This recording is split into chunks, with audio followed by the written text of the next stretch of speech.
Bonjour Michel. Salut Martin. Ça va bien? Très bien, toi? Là, aujourd'hui, on est dans ta cour. Effectivement, on est dans ma cour. À l'aéroport à Saint-Hubert. Oui. C'est l'école de pilotage. Oui. Comment ça s'appelle? C'est PAC Aéro. PAC Aéro. Ça ici, t'enseignes? Oui, j'enseigne. Je suis instructeur de vol depuis, je te dirais, 6 ans maintenant. 6 ans. Après avoir...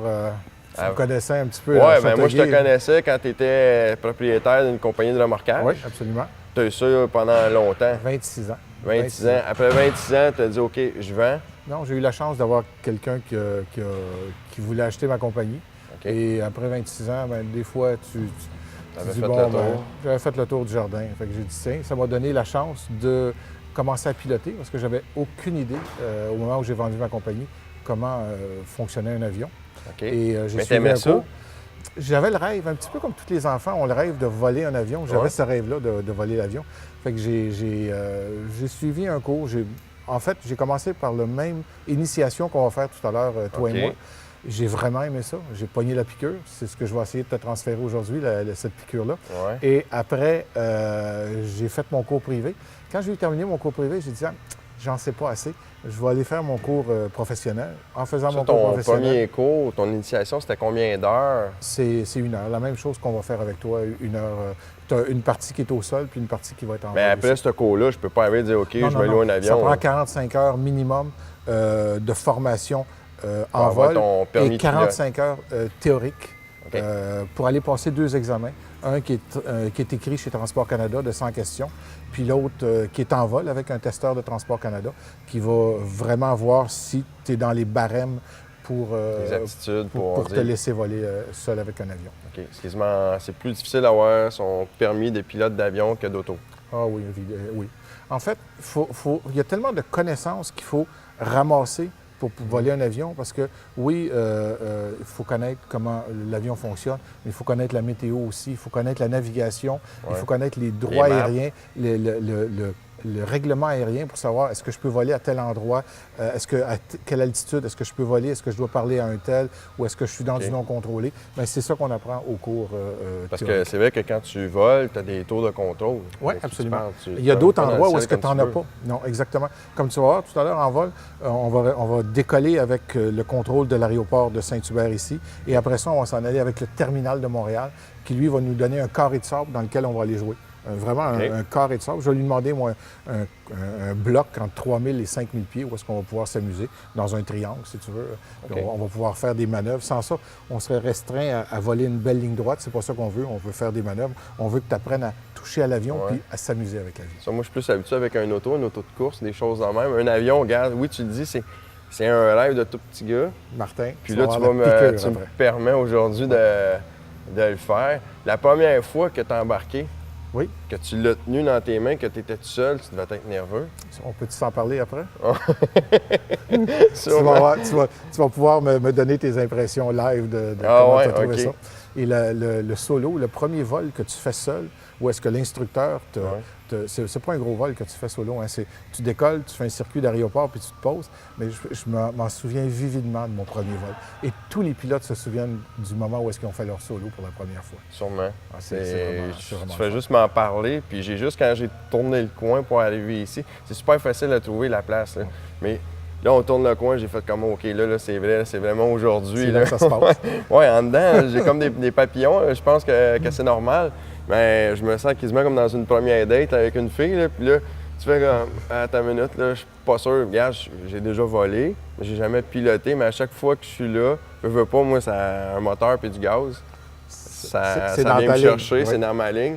Mais à chaque fois, je veux toujours, mais regarde, j'ai hâte de... C'est aujourd'hui que ça va se passer. Bon, ben j'ai bien hâte. On va aller prendre la théorie? Oui, on va aller en haut, on va aller faire la théorie. OK.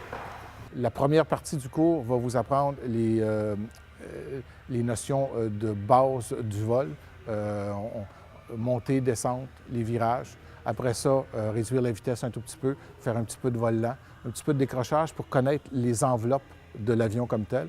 Après ça, on va venir à l'intérieur du circuit de l'aéroport et faire des posées-décollées jusqu'à temps que l'élève soit apte à pouvoir faire son premier solo, son premier vol seul avec l'avion. Après ça, on commence une navigation ou deux pour que l'élève connaisse comment naviguer d'un point à un autre. Une fois qu'il a fait ça et qu'on a fait une bonne revision de tout ça, l'élève s'en va aux examens de Transport Canada et devient un pilote privé. Et donc, il peut voler un avion en toute liberté à travers le Canada, les États-Unis, aucun problème. Ou en faire dans le monde, parce que lorsque vous avez un permis de pilote canadien, vous pouvez voler n'importe quel avion canadien, n'importe où dans le monde.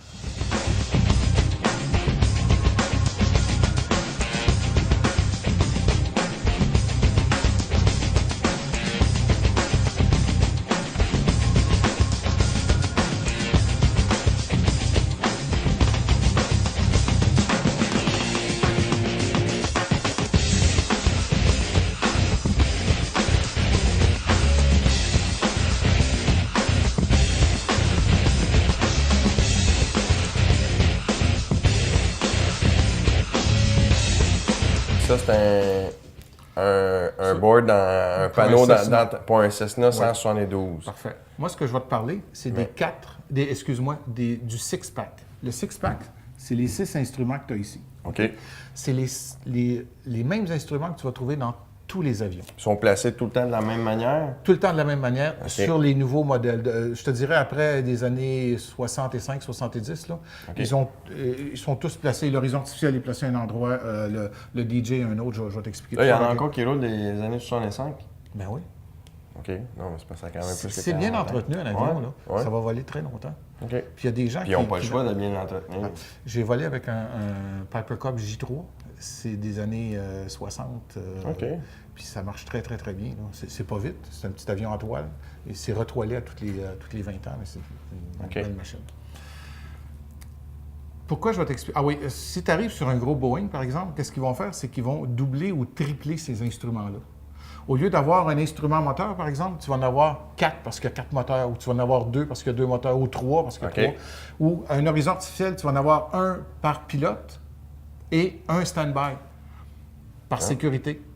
Fait que tu vois-tu, c'est simplement de la redondance que tu as, mais au départ, tu as ces 6 instruments-là de base que je vais t'expliquer. Fait que quelqu'un comme toi qui est capable de voler un Cessna puis d'autres machines plus petits, tu serais capable, mettons, tu t'en vas en voyage, j'arrive de copilote, tu dis OK, oui, je suis capable, peut-être pas de la télé, là, mais tu comprendrais les techniques. Poignée pour poignée, je me débrouillerais, ça, je te jure. Mais les instruments que tu as à bord, c'est les mêmes instruments que tu as dans tous les avions. C'est simplement de la redondance. Fait que tu serais capable d'assister le copilote. Ben, si je veux. Ouais. OK. On va y aller avec l'horizon artificiel. OK? Ce qu'on a vu tout à l'heure, OK? Le ciel, la terre, la ligne d'horizon. Bien, nous, on ne s'en servira pas de cet instrument-là parce qu'on a quelque chose de mieux. On a l'horizon naturel à l'extérieur. Fait que c'est fini pour lui. D'accord? Qu'est-ce qu'on aurait ici? Ça, c'est l'altitude au niveau que je suis au niveau de la Terre. Excellent. L'altimètre. L'altimètre. Comment il fonctionne, l'altimètre? Comment il sait à quelle altitude on est? Ça, je ne sais pas. J'imagine que... Qu'est-ce qui change quand on monte la pression atmosphérique? Excellent. Ouais. Lui, il enregistre la pression et il va simplement dire, bon, moi, cette pression-là, ça correspond 1351 pieds. Bien, j'ai établi 1351 pieds. Puis ce qu'on veut, c'est tout le temps rouler à la même altitude? Ouais, si tu veux. Ou si tu veux monter, changer d'altitude, lui, il va t'indiquer ton changement d'altitude. Il va t'indiquer à quelle altitude tu es à ce moment-là. Fait que si, mettons, je trouve pas mon horizon, comme tu m'expliquais tantôt, je vais le voir par ça. Non. Ça va se promener. Tous ces instruments-là, c'est une bonne question que tu poses là, tous ces instruments-là sont interactifs. OK? Si tu voles aux instruments, mais là, on va voler à vue, donc on va regarder à l'extérieur. Ce qui nous intéresse, c'est de voler à peu près à une certaine altitude et à peu près de garder notre horizon. Lorsqu'on vole aux instruments, qui est un autre cours, si tu veux, on va apprendre à voler d'une manière très précise, à une altitude bien précise, un cap bien précis que le contrôleur va nous donner. Et là, on va voler dans du non contrôlé, on va pouvoir faire ce qu'on veut à peu près. D'accord?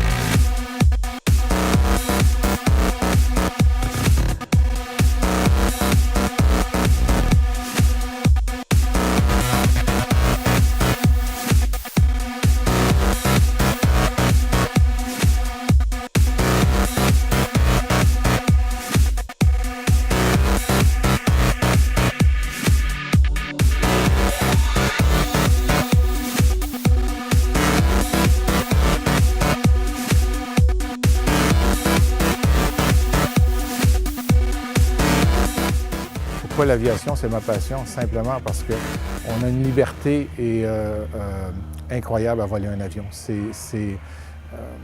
On subit beaucoup moins de contraintes. Oui, une fois qu'on a la base de comment voler l'avion, les contraintes sont vraiment, vraiment minimes et on a une liberté incroyable. On se sent un petit peu comme un oiseau. Mon appréhension de la journée, je sens que je vais avoir beaucoup de plaisir, mais j'ai énormément de nervosité en dedans de moi. Là, j'ai appris que c'est moi qui va conduire. Moi, je pensais me faire une balade et que je pouvais voir le paysage, mais j'ai appris que c'est moi qui étais pour la conduire. J'avais vraiment une initiation. Je suis nerveux, mais j'ai hâte. Qu'est-ce qu'on aurait ici? Ça, c'est la vitesse des vents? Non, c'est la vitesse... airspeed. Oui, c'est la vitesse de l'avion. L'avion, OK. Par rapport à la masse d'air. Parce que, oublie pas, ça ne sera pas ta vitesse sol. Je ne veux pas m'embarquer là-dedans. Non, mais OK, non, je comprends. Mais ça va être la vitesse de l'avion par rapport à la masse d'air. OK. Tu remarques qu'il y a des couleurs, du vert, du jaune, du rouge, du noir ici, puis une petite ligne blanche. Qu'est-ce que serait le vert? Bien, le vert, tant qu'à moi, vert, ça veut dire que c'est idéal. Excellent. C'est la plage de vitesse où est-ce que l'avion est confortable. Ouais. Exactement. Le jaune? Le jaune, c'est un avertissement, absolument. Oui, c'est pour t'avertir que tu n'iras pas dans cette plage de vitesse-là. Si l'air est trop turbulent, il pourrait déranger l'intégrité de tes ailes. OK. Mais si l'air n'est pas turbulent, comme je prévois, on devrait avoir aujourd'hui, on va pouvoir aller dans le jaune, aucun problème. Le rouge, c'est le never exceed, c'est la vitesse à ne pas dépasser. Et qu'est-ce qui arrive ici lorsque le vert tombe noir? Ah, là, ça veut dire que tu n'es pas assez vite, dans le fond. Exactement. Et qu'est-ce qui va arriver? Bien, là, tu peux décrocher. Exactement. Comme ça, l'avion décroche. OK. OK? Et il y a une petite ligne blanche qui est ici. Et ça, c'est la ligne des volets. Les volets, qu'est-ce qu'ils vont produire? Ils vont créer les volets, c'est la partie interne de ton aile ici. OK? Et ça va créer un petit peu de portance. Un petit peu plus de portance.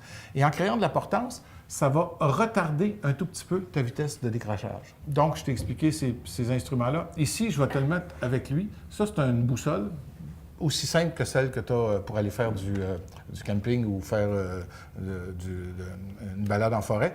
Et c'est le même problème que lorsque tu es en forêt, tu essaies de la regarder pendant que tu marches, tu n'es pas capable de suivre parce que ça s'en va tout croche. D'accord? Tu es obligé de t'arrêter. Dans l'avion, ce qu'ils ont trouvé comme truc, c'est qu'ils vont au sol, on va prendre l'indication que va nous donner la boussole et on va le mettre sur un gyroscope directionnel, un DJ, et on va prendre l'information qui est là, on va la mettre ici, et lui, il va le garder pour le vol, tout le long du vol. C'est pour garder ton cap? Oui, garder ton cap, exactement ça. Théoriquement, il faudrait le recaler toutes les 15 minutes, mais pour le vol qu'on va faire, on va être à vue, on va toujours savoir où est-ce qu'on est. On n'aura pas à le recaler, mais tu vas voir que c'est un instrument qui est quand même assez fiable. Donc, le dernier que je vais te parler ici, il est moins important pour notre vol à nous. La baie ici, c'est comme un peu un niveau qu'on peut mettre sur une table pour nous dire si notre avion est stable. Mais ça va être la stabilité par rapport à l'angle par rapport au vent relatif. Si mon avion est croche par rapport au vent relatif, la baie va se ramasser d'un côté et moi, je vais repousser ma baie pour garder mon avion droit. Pour avoir une assiette de vol parfaite? Oui, c'est pas l'assiette. L'assiette, c'est comme ça. OK, c'est hauteur, OK. C'est plus sur le côté comme ça, pour le garder bien droit, pour que le vent suive bien le fuselage de l'avion. Okay. Exactement ça.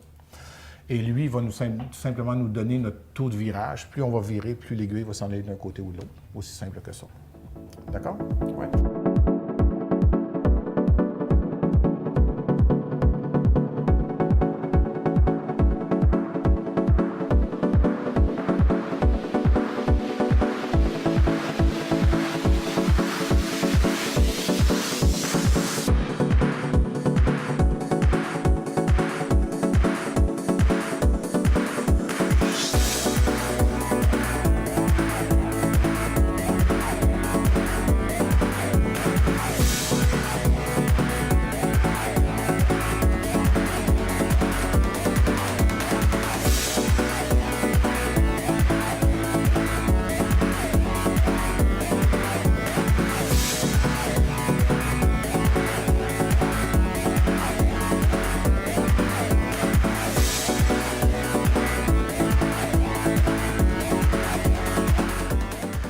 Je vais te parler des instruments de l'avion, des commandes de l'avion.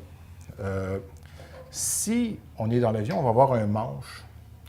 Si je tire et je pousse le manche, quelle partie externe de l'avion est-ce que je vais solliciter? As-tu une idée? Ben moi, je pense que si ça va être les volets par en arrière aussi, là. Et pour aller en haut et en bas, si je tire, là, puis aussi je pousse dessus. Là. Si tu tires ou tu pousses, la partie que tu vas actionner, c'est le gouverneur de profondeur qui est ici. D'accord? Si je tire, le gouverneur de profondeur va se relever, mon avion va monter. Si je pousse sur le manche, il va baisser et on va pouvoir descendre. Si on tourne de gauche à droite maintenant... Ça veut dire que ça va être celui-là? C'est ça que tout le monde pense. Fait que ça veut dire que c'est ceux-là? Exactement ça. OK, sur ses ailes pour virer à gauche ou à droite de la main? Exactement. Ah, puis c'est avec les pédales, celui-là? Celui-là, oui, effectivement. Mais je vais revenir à tes ailerons pour commencer. Donc, si je tourne à droite, OK, l'aileron de droite va se relever, l'aileron de gauche va se baisser et mon avion va tourner comme ça. Aussi simple que ça. Et effectivement, le gouverneur de direction, OK, lui, on va le contrôler avec le palonnier. OK. Le palonnier, tiens, on va prendre une mortier de piste ici. Le palonnier, c'est 2 pédales, dans le fond. Quand tu pèses sur une, l'autre monte. Donc, ton gouverneur de direction va tourner à gauche et à droite, comme ça. Mais aussi, il va y avoir une deuxième partie qui est le haut du palonnier, qui, lui, va servir à freiner l'avion. Donc, la pédale de droite va freiner la roue de droite, la pédale de gauche va freiner la roue de gauche. Ce qui veut dire que lorsqu'on va arriver pour faire un atterrissage, donc à la course à la décélération, qu'est-ce qu'on va faire? On va peser doucement et également des 2 pédales pour garder notre avion au centre. Si on pèse juste sur une pédale, comme sur une voiture, bien, on va le flipper sur le top. C'est pas ça qu'on veut. C'est pas ça. Pantoute. Non. Parce que ça coûte quelques dollars, ça, cet avion-là. Absolument. Ouais. As-tu des questions? Non.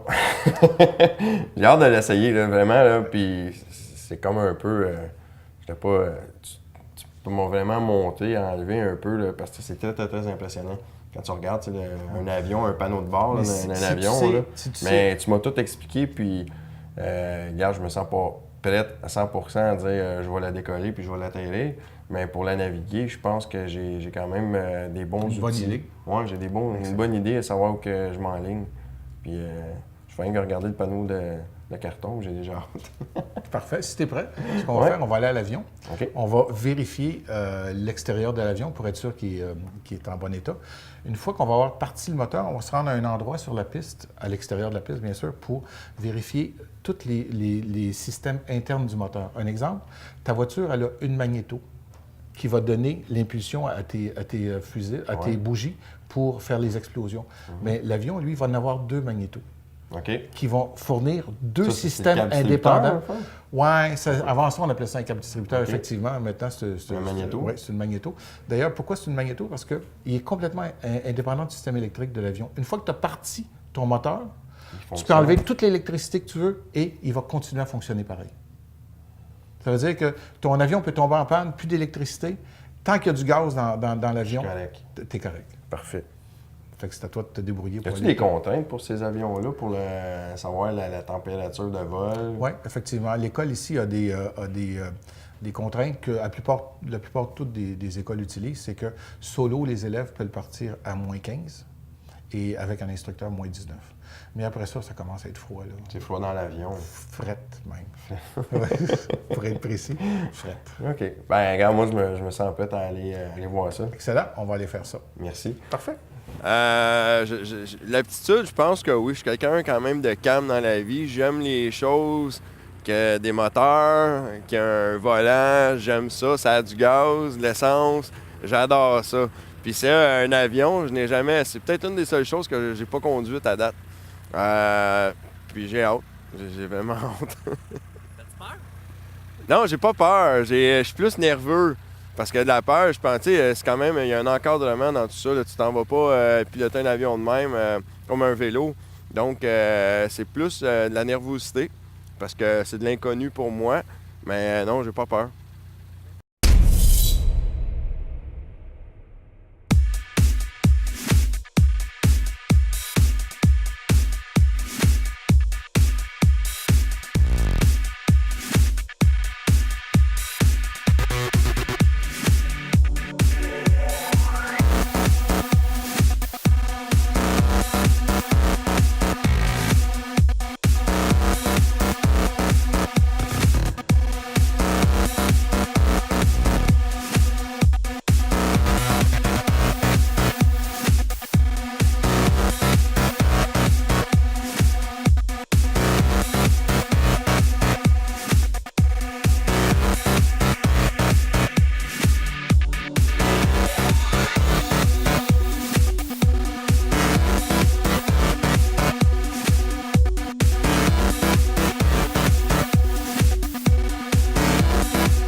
au décollage, là, j'étais un petit peu nerveux, veux pas. Puis là, c'est Michel qui l'a fait à 90%. Là. Sûr, moi, je faisais juste savoir le feeling des manettes. Puis là, aussitôt qu'il me dit OK, il dit là, t'as le contrôle. Je dis là, j'ai le contrôle. Il dit oui, t'as le contrôle. Là. Mais là, ça se met à brasser parce que justement, à cause des vents. Mais aussitôt qu'on a passé environ 2500-3000 pieds dans les airs, là, j'ai commencé que, là, il y a moins de résistance avec le vent. C'est beaucoup plus agréable, ça brasse un peu moins. Fait que je vais peut-être comprendre un peu mieux la prochaine fois que je vais prendre l'avion. Comment est-ce que, tu sais, pourquoi que ça brasse tant que ça au début, là. Là, Michel m'a donné vraiment des notions qui sont, pour le futur, très bonnes pour moi. Fait que, gars, j'oublierai jamais, c'est sûr. Écoute, sincèrement, Martin a des bonnes aptitudes. Je pense que s'il voudrait continuer à persévérer, il pourrait bien performer et devenir éventuellement un excellent pilote privé d'aviation.